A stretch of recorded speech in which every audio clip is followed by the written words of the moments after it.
what natural selection does is just eliminating the novelties which the mutation can create. Natural selection has a stabilizing effect on life. But surely fossils show that animals and plants were different in the past than they are today, so they must have changed. This is not true, because it's a mistake to think that if organisms were different in the past as compared to the present organisms, the present organisms should have derived from those which have disappeared. They have simply become extinct. But they have not given rise to new organisms.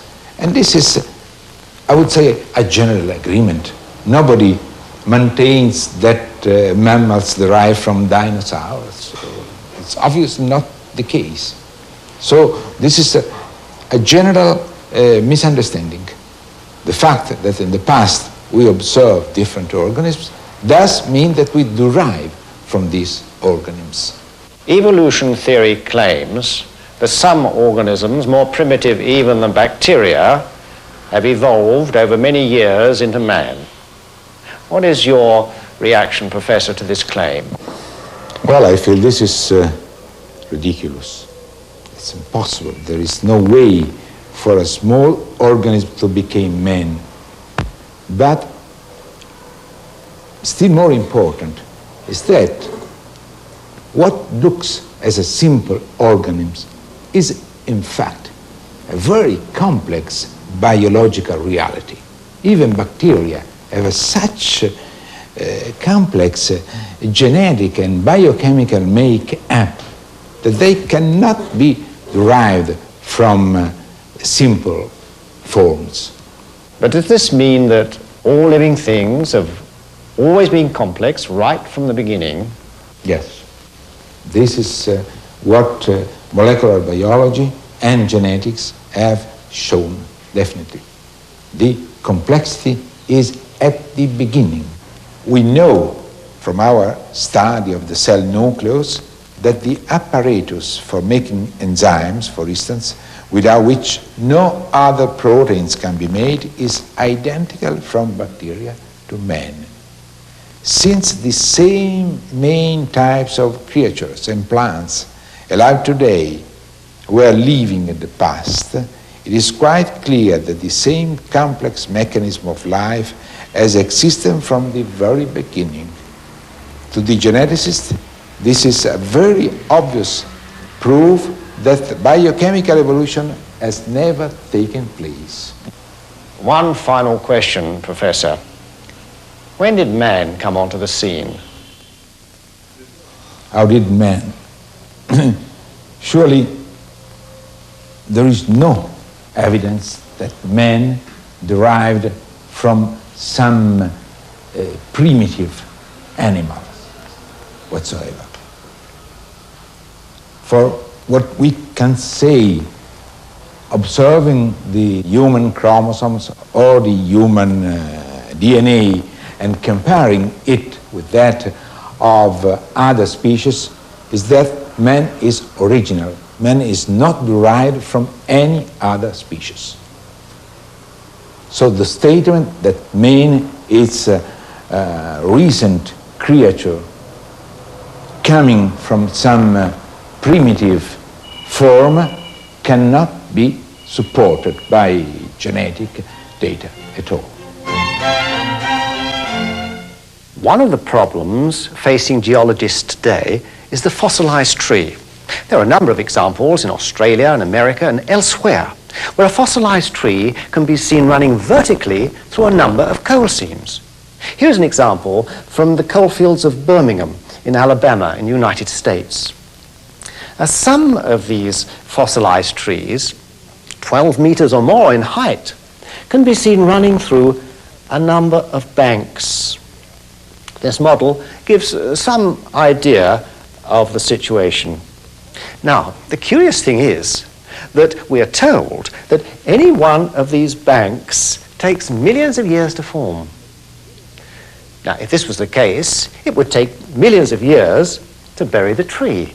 But that's not possible, because the tree would decompose or rot long before it was all buried. So, what is the explanation? Well, a scientist has studied the problem, and the episode you're about to see will give you an idea of the implications of his startling but exciting discovery. Now, in order to understand the explanation, it's important to know the difference between a layer and a bank. These are banks, these areas coloured orange and yellow and bluish. In each bank, you can see a number of strata. What you can't see are the layers. You can't see them because as each layer of sediment arrived, it sorted itself out into the banks that you can see. If you could see them, they would look something like this. After you've seen the film, you will understand why knowing the difference between a bank and a layer is so important. It not only provides the key to the fossil tree problem, but it also explains why the theory of evolution is crumbling.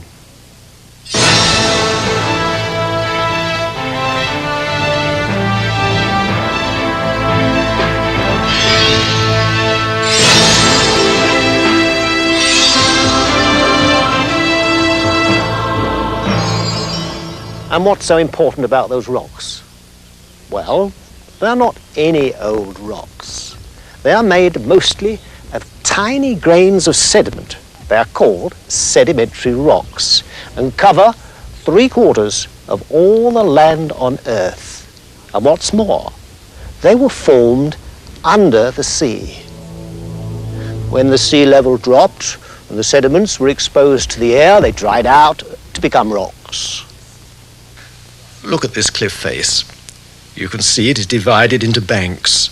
The bank of sandstone has been coloured yellow, the bank of clay blue, and the limestone coloured orange. Each bank is subdivided into strata. These horizontal lines are strata. To understand the incredible story that this film has to tell, a closer look at the strata in the bank is necessary. They follow a pattern. The larger particles collect together in a line at the bottom, and then the smaller ones gather on top. This pattern is repeated throughout the bank. Sometimes a break or joint can be seen between the top strata in one bank and the bottom strata in the bank on top. These breaks are called stratification joints. For some time now, there's been a suspicion that these rocks contain a secret, which when discovered will change our ideas on the most important subject of all. How did mankind originate? One of the first sedimentary rock experts was a German. His name was Johannes Walter. Whilst in Italy at the end of the last century, he examined the sediments in the Bay of Naples. He discovered, by boring vertically downwards through the sediments in the bay, that the banks that lay on top of each other were in the same sequence as those that were lying next to each other horizontally.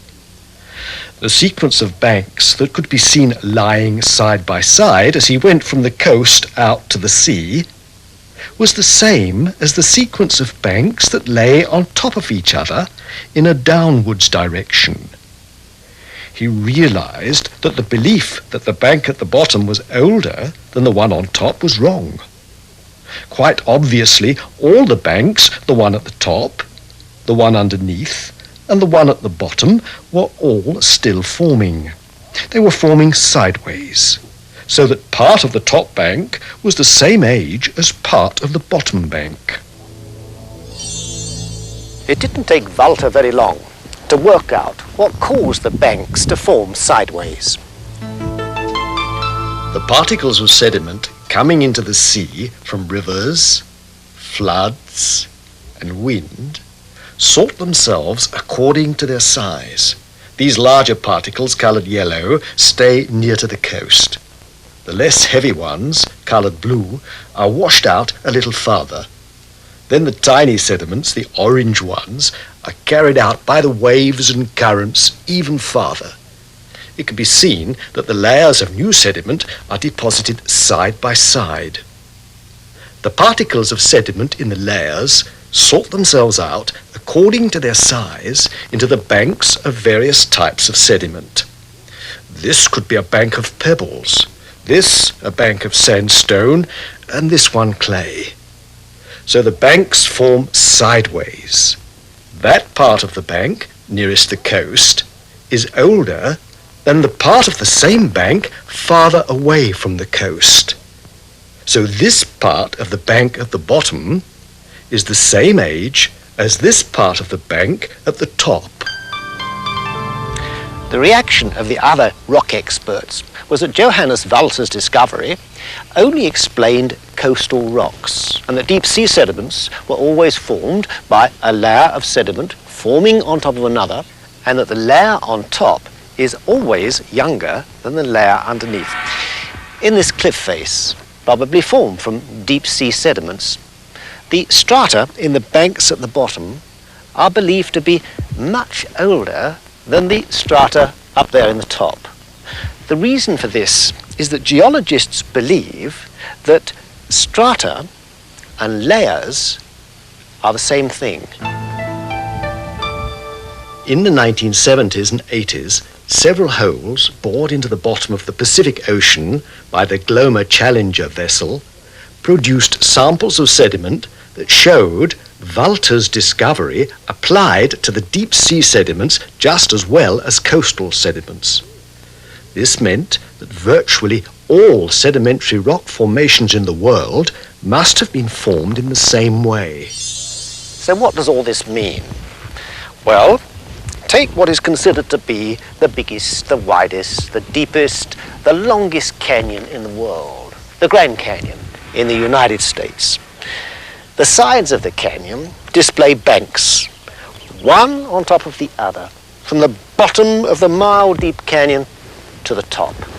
Each bank is said to indicate an age in geological time, yet what we know from Johannes Valter's discovery and the Glomar Challenger deep-sea borings indicates that parts of different banks could be the same age. Nevertheless, there were still those who found this difficult to accept. But two recent events have occurred, however, which should remove all further doubts. In 1980, Mount St. Helens, a volcano in the United States, exploded. It flattened an extensive forest and caused a tidal wave in a large local lake. Within hours, 600 feet of sediment had formed, which dried into rocks complete with strata. As a result of the explosion, huge amounts of mud flowed through the adjacent rocks and bored a canyon over 100 feet deep and 200 feet wide. Now, it has always been believed that strata in rocks and canyons take millions of years to form. But both these geological formations were formed within several hours. The other event took place in a laboratory. French sedimentologist Guy Berthaud discovered two immensely important facts. The first was that sand, flowing continuously, whether in a vacuum, in the air, or in the water, sorts itself out into alternating deposits of large and small particles that look like layers but are not layers. The second vital fact emerged during the program of experiments he was directing with the State University of Colorado. Looking through the transparent sides of a large tank or flume, he studied the particles of sediment in the moving water. He observed that when the speed of the current was reduced, only the large particles of sediment were deposited. When the current